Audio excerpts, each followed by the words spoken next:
Hello and welcome students. इस video में अपन reduce करने वाले हैं refraction at curved surfaces. Curved surface है ना। सी देयर इज एन इंटरफेस जिसमें उस तरफ का रिफ्रैक्टिव इंडेक्स μ2 है और इस तरफ का रिफ्रैक्टिव इंडेक्स μ1 है। Okay, and the interface has got a spherical shape, spherical shape का इंटरफेस है। ठीक है, तो डेरिवेशन के लिए मैंने इधर एक ऑब्जेक्ट ओ रखा है। ये पी आपका जो सबसे आगे का पॉइंट है, पोल कह सकते हैं इसको चाहे तो। सी इसका सेंटर है इस कर्व का, इंटरफेस का, और आई पे आपकी इमेज बनी है। कैसे बनी होगी वो देखते हैं। सबसे पहले तो अपन एक नॉर्मल ड्रॉ कर लेते हैं, क्योंकि मुझे एक रे तो ड्रॉ करनी ही पड़ेगी डेरिवेशन को करने के लिए, है ना। तो ठीक है, ये एक रे बन गई, है ना। ऑब्जेक्ट से एक रे जाती है, यहाँ इस इंटरफेस पे इंसिडेंस होती है और फिर उसके बाद अंदर चली जाती है आई पे। So you need to understand that, इसको थोड़ा और एक्सटेंड करना पड़ेगा। इस एंगल को अपन बोलेंगे आई, एंगल ऑफ इंसिडेंस। ये वाला हो गया आपका angle r, angle of refraction. और उसके अलावा मुझे तीन एंगल्स के नाम देने हैं। इसको बोलते हैं अपन theta 1, let me call this as theta, and this will be theta 2। Okay, तो similar to the mirror formula जो अपन ने किया था पिछले डेरिवेशंस में, अभी अपन यहाँ पर भी एक्सटीरियर एंगल की प्रॉपर्टी लगाएंगे। तो let me tell you that, क्यों ना हम इस डॉटेड ट्राइंगल पे गौर करें।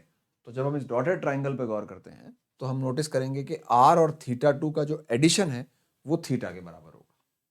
ठीक, तो मुझे लिखना चाहिए r plus theta 2 is equal to theta, and therefore r can be written as theta minus theta 2। तो एक एक्सप्रेशन मेरे पास थीटा और थीटा 2 में आ गया आर की वैल्यू।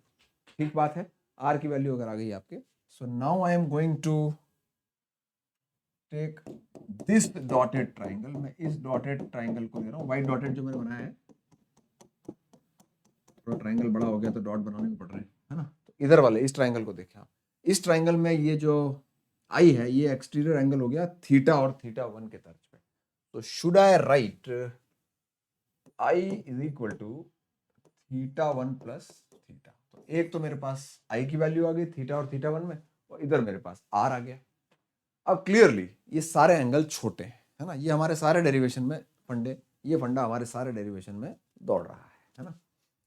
तो अब स्नेल्स लॉ लगाऊंगा मैं, और स्नेल्स लॉ जो है छोटे एंगल्स का स्नेल्स लॉ लगेगा। तो बाय द वे पहले मैं ओरिजिनल स्नेल्स लॉ आपके सामने लिख देता हूँ। μ1 sin i is equal to μ2 sin r। ये तो है ओरिजिनल स्नेल्स लॉ। ठीक है, चूंकि एंगल आपके छोटे हैं तो साइन हटा दो, आई और आर छोड़ दो, अर्थात μ1 i is equal to μ2 r।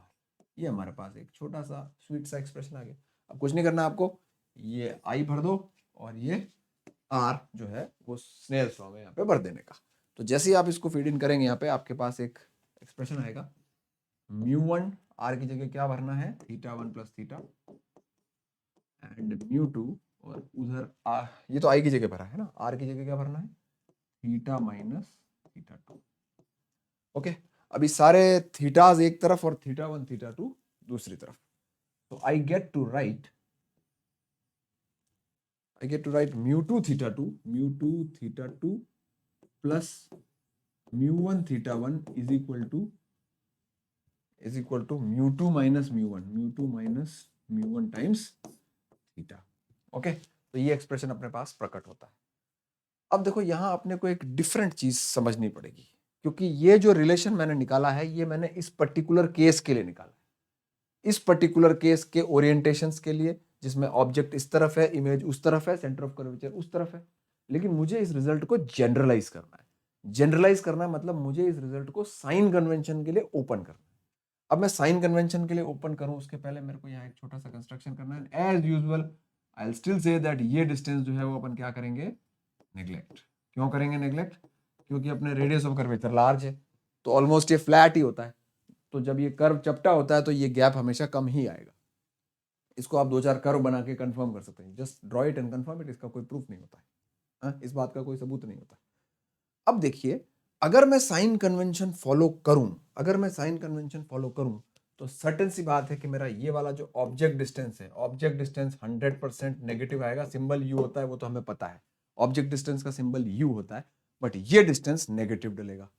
तो अगर मैं किससे भी पूछ के आऊंगा कि मुझे ऑब्जेक्ट डिस्टेंस बताओ, तो ये डिस्टेंस अगर 50 है तो वो तो मुझे -50 लिखवा देगा।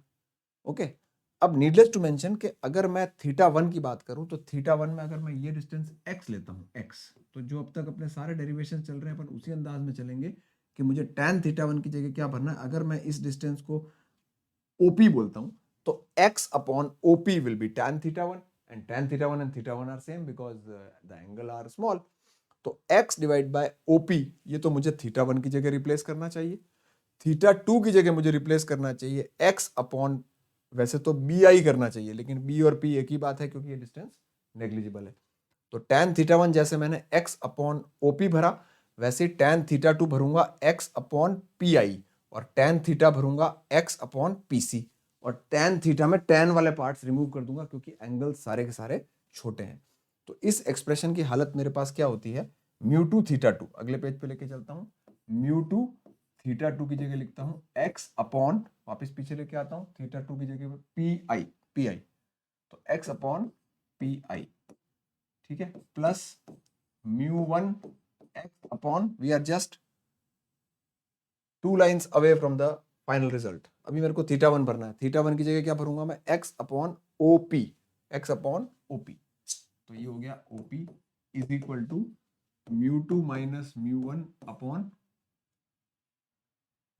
ये क्या है डिस्टेंस, थीटा भरना है ना, तो x अपॉन PC, तो PC को तो आप R भी लिख सकते हैं ना, R, by the way R उस तरफ है, ठीक है, R is on the positive side, मतलब ऑन द राइट साइड। तो ये मेरा ज्योमेट्री का रिश्ता आ जाता है, ठीक है। अब मुझे इसको कोऑर्डिनेट ज्योमेट्री में कन्वर्ट करना है, तो मेक श्योर दैट मुझे, ये सारे मैग्नीट्यूड्स हैं डिस्टेंसेस के, ये सारे के सारे मैग्नीट्यूड्स हैं डिस्टेंसेस के, लेकिन अगर मैं ऑब्जेक्ट डिस्टेंस, इमेज डिस्टेंस और रेडियस साइन कन्वेंशन के हिसाब से पिक करूंगा तो मुझे इमेज डिस्टेंस तो पॉजिटिव ही मिलेगी, तो वो तो मैग्नीट्यूड ही ऑलरेडी, मुझे रेडियस भी पॉजिटिव मिलेगा क्योंकि दूसरा साइड है। हमेशा अपन साइन कन्वेंशन क्या लेते हैं, रेज जिस दिशा में चलती है वो पॉजिटिव डायरेक्शन होती है, और जहां फिनोमिना होता है उसके बाद वाले कोऑर्डिनेट्स पॉजिटिव माने जाते हैं, तो वो सब तो पॉजिटिव ही है, कोई दिक्कत नहीं है। दिक्कत सिर्फ इसके साथ है, ओपी के साथ, ओपी डिस्टेंस नेगेटिव आएगा इस पर्टिकुलर केस में। तो what am I going to do here is, I am going to replace with μ2, x काट दूंगा सब जगह से, है ना, यहाँ पर भी x लिखना था, मैंने x लिखा नहीं, इस जगह भी x मेंशन करता हूँ, ठीक है। तो μ2 divided by PI is image distance, तो उसको आप v लिख दो क्योंकि वो पॉजिटिव ही है, प्लस μ1 अपॉन OP जो है वो आपका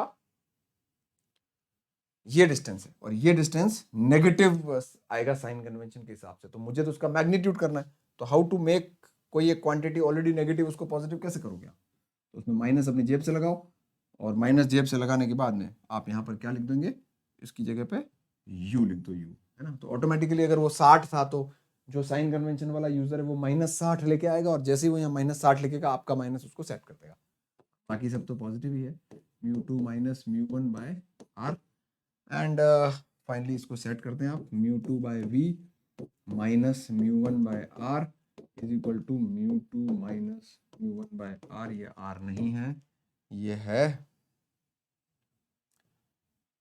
u। So this is one more derivation जो कि आपको आना चाहिए, और इस डेरिवेशन के ऊपर सवाल भी आएंगे, तो पहले इस फॉर्मूले का डेरिवेशन एक दो बार सुन लीजिए, देख लीजिए, उसके बाद लिख के प्रैक्टिस कीजिए, and then I hope it help. Okay, so thank you, I will see you in the next video.